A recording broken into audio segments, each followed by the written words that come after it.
エモンレポートへようこそ。今回は基本のコールバックスプレッドを分かりやすく解説。エモンお得意の実弾演習の反省会シリーズだね。この動画を見ると実際の相場でのコールバックスプレッドのエントリーのタイミングから組み方、また落とすタイミングまでエモンのトレードの一部始終がわかるよ。バックスプレッドの基本的な考え方も知りたいよ。よし、じゃあ今日はそんな話もちょいちょい交えながら進めていこうか。トレードのやり方は人それぞれだから、エモンのやり方が必ずしも最適解ってわけじゃないけど、みんなのトレードの参考になると思うよ。良いところは真似して悪いところは反面教師にしてね。エモンレポートはオプショントレードでいつか絶対に成功したいって情熱を燃やして、努力を惜しまず真剣に頑張っているみんなに見てもらいたいチャンネルだよ。私もみんなに負けないように頑張るよ。今回の内容以外にも教科書には決して書かれることはないオプショントレードの真実や、専業としてこれまで培った生き残るために必要な正しい知識のあれこれを惜しみなくシェアしていくよ。気になる人は今のうちにチャンネル登録しておいてね。質問や動画のリクエストがあればどんどんコメントしてね。それではオプショントレードの現場の様子を詳しく見ていこう。コールバックスプレッド。こら尻尾でお行儀悪いぞ。2024年7月2日火曜日10時40分。まずは冷やしチャートから。先物は3月22日の高値4915円をつけてから、ここ3ヶ月ほど39500円を回復できずレンジが続いている状況と思いきや、ここに来てこりゃレンジ上抜けだな、これ完全に来てんね。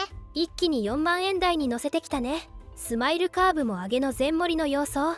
そうだね、スマイルカーブの上げの全盛りはマーケットが先物のレンジ上抜けを織り込み始めてる証拠だね。上げの全盛りといっても IV13% 台ってまだまだ超低ボラなんだけどね。エモンポスト。これだけ条件揃ったらもう十分だよね。あとは目をつぶってやってするだけ。 OP レベル上げ。先物上抜けで4万円タッチ。さらにハイローバンドのハイラインにもタッチ。そして上げの全盛り。地合いよし、先物水準よし、スマイルカーブよし、ほぼ完璧といえるエントリータイミングが到来したということで、コールバックスプレッドをエントリーしていこう。さらなる先物上昇でウィン、反落でもウィン、横横停滞はルーズ。今回もバッチリ3対2の法則だね。毎度おなじみ3対2の法則、毎回必ず出てくるね。エモンは負けるのが大嫌いだから、絶対に3対2の法則でしかポジション取らないよ。だから毎回必ず3対2の法則だよ。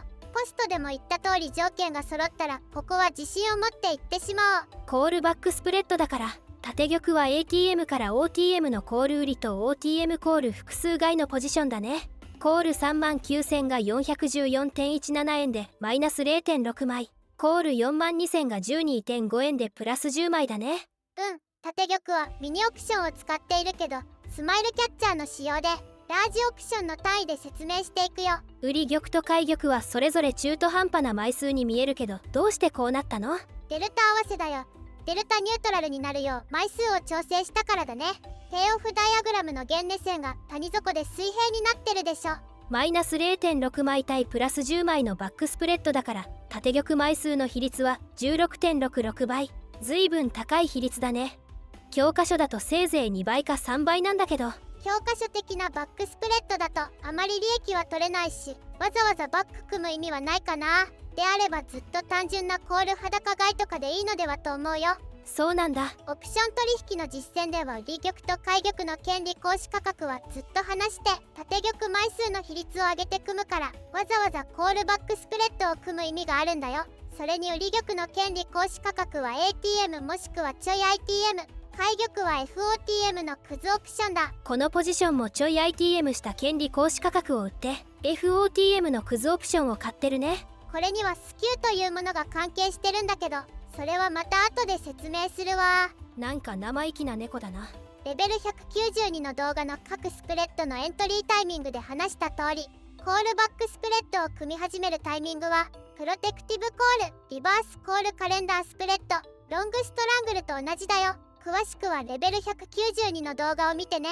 どのスプレッドで言っとくのが最適とか、その判断はその時の残存日数や相場付き、スマイルカーブの形状などから総合的に判断していくよ。今回はコールバックスプレッドが最適解だと判断してエントリーしたけど、どう出るかだね。同じスプレッドでもチョイスした権利行使価格次第で違う結果になるから、一概にどれが良いってなかなか判断は難しいけど、今回のコールバックスプレッドのエントリーと同時にほぼ同じポジションサイズのリバースコールカレンダースプレッドとプロテクティブコールのシミュレーションも行ったので、この動画の最後にどのスプレッドが最終的に最もパフォーマンスが良かったか確認していくよ。おお、それいいね。参考になるよ。一応現在のオプションボードの記録もしておこう。こんな感じ。上げの全盛り2日目、7月3日水曜日14時35分。さて明けて翌日水曜日の東京市場5場。この時間の先物は史上最高値4915円まであと200円ほどの距離まで接近しているよ。590円高のプラス 1.5%。レンジ上抜けから1日しか経ってないのに。ホールド中のコールバックスプレッドは狙い通りの評価益が乗ってきたよ。おお、プラス91,500円。お見事としか言いようがない。スマイルカーブはまだ上げの全盛りが続いているね。プラス 1% ほどだけど上げの全盛り2日目だね。記事化の FOTM コールが思ったほど持ってないのはちょっと気になるけどね。あ、ほんとだ。FOTM は木先の方が持ってる。コールバックスプレッドの開玉が持ってくれないのは少々都合が悪いな。ここからの短期的な上昇はあまり期待されてなさそうな雰囲気なのかな。今のところそんな感じがするね。スマイルキャッチャーの縦玉シートグリークスはだいぶ肥大化してきてるね。昨日のソセージはデルタニュートラルだったのに今はデルタプラス 0.55 になってる。来週は S 九州。記事化は満期が近いから少しはプラスガンマが効いてるね。あ、それレベル188のプラスガンマ爆撃機関の話だね。そうそう、 S 九州に考えるべきオプション戦略の動画だったね。ペイオフダイアグラム。ペイオフダイアグラムも随分と急な斜面を登ってるね。グリークスチャート。必要に応じて動画を止めてみてね。オプションボード。コールバックスプレッドのエントリータイミング。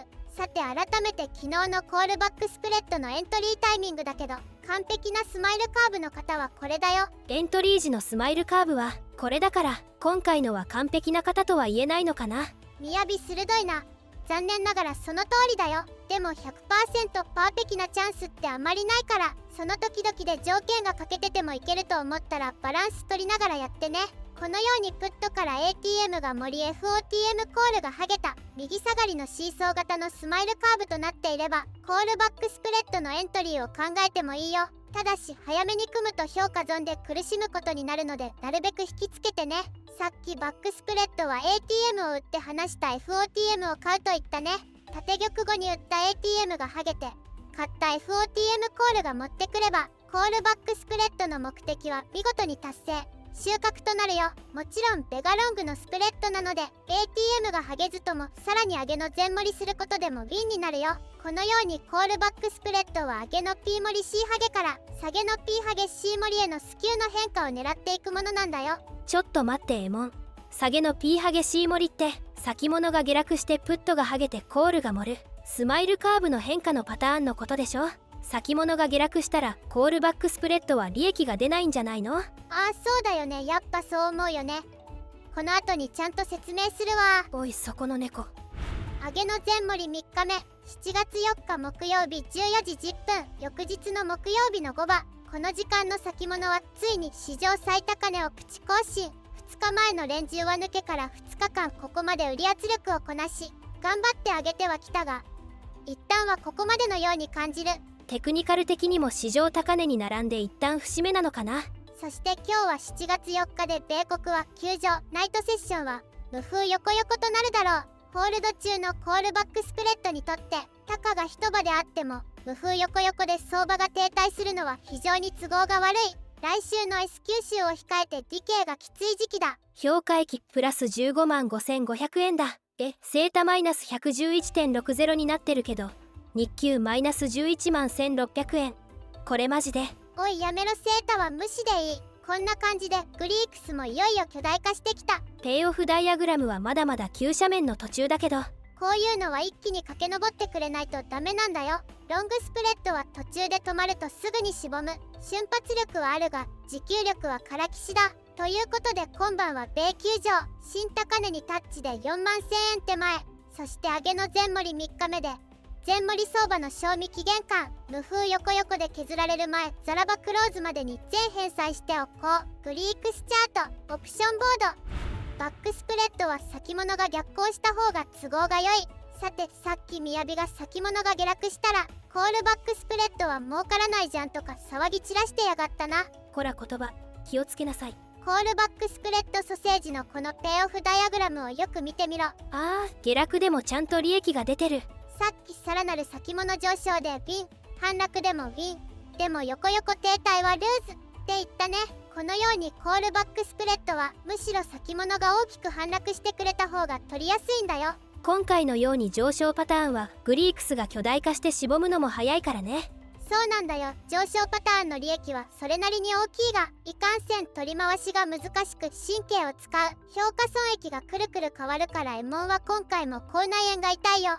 猫でも口内炎できるんだ。猫ではないと何度先物が逆に言ってくれた方が都合が良いとは、多くの教科書に書かれているバックスプレッドの解説とは完全に反する内容だね。しかしこれは教科書には書かれていない理論と実践の違い、嘘のような本当の話なんだよ。同様にプットバックスプレッドの場合も、実は先物は思いっきり上昇してくれた方が取りやすい。教科書は完全にプットバックスプレッドは下落でウィンって書いてあるよ。実際にポジションを取ったことのある人ならイメージしやすいと思うけど、はっきり言って教科書通りのプットバックスプレッドに先物の下落で利益が乗ることはめったにないよ。買い玉に利益が乗らず売り玉の損失をカバーしきれないからだね。これはスマイルカーブの変化、スキューの変化が関係しているよ。さっきコールバックスプレッドは上げの P 盛り C ハゲから下げの P ハゲ C 盛りへのスキューの変化を狙うと言ったね。スキューの変化とは平たく言うとスマイルカーブのシーソーの傾きのことさ。先物の上昇でスマイルカーブは上げの P 盛り C ハゲとなり右下がりに傾く。これをスキューが立つというよ。先物の下落でスマイルカーブは下げの P ハゲ C 盛りとなり左下がりに傾く。これをスキューが寝るというよ。スマイルカーブは平時はこのパターンで動くよ。つまりコールバックスプレッドは主に先物の下落によりスキューが寝ることを狙って組むスプレッドなんだ。逆にプットバックスプレッドは主に先物の上昇でスキューが立つことを狙って組むんだね。そうそう、いずれにせよバックスプレッドを取るオプショントレーダーは実は先物が逆に走ることを一番に期待して組んでいる。それでも期待に反し買い玉側に相場が進んでも損失とならないために、今回のように精密にエントリーのタイミングを測り、上げウィン、下げウィン、横ルーズの3対2の法則を守っていくんだ。単に先物が上げそうだ、コールバックスプレッドだ、下げそうだ、プットバックスプレッドだ、これじゃダメなんだよ。今回のように先物が上昇したパターンでもコールバックスプレッドに利益が乗るようにそんな工夫があったんだね。毎回思うけどオプション取引って本当に奥が深いよ。全返済5分後、7月4日木曜日14時15分、先物の踏み上げの上昇とコール盛りの波に乗せて全返済完了。それにしてもロングスプレッドはしぼむのが早くてプロスペクト理論つらいよ。今日の朝一の盛り局面でコールバックスプレッドの含み益は25万円くらいだったんだけど、だいぶ含み益を飛ばしてしまった。シミュレーション結果だよ。今回のコールバックスプレッドの損益はプラス14万8500円だったね。まずはプロテクティブコールからスマイルキャッチャーの縦玉シート、ペイオフダイアグラム、評価益はプラス6万9000円。素晴らしいパフォーマンスだけどコールバックスプレッドの半分くらいだね。次、リバースコールカレンダースプレッド、スマイルキャッチャーの縦玉シート、ペイオフダイアグラム、評価益はプラス4万8000円。十分なパフォーマンスだけどコールバックスプレッドの3分の1くらいだね。みんなもいっぱいシミュレーションしてみてね。それでは最後までご視聴ありがとうございました。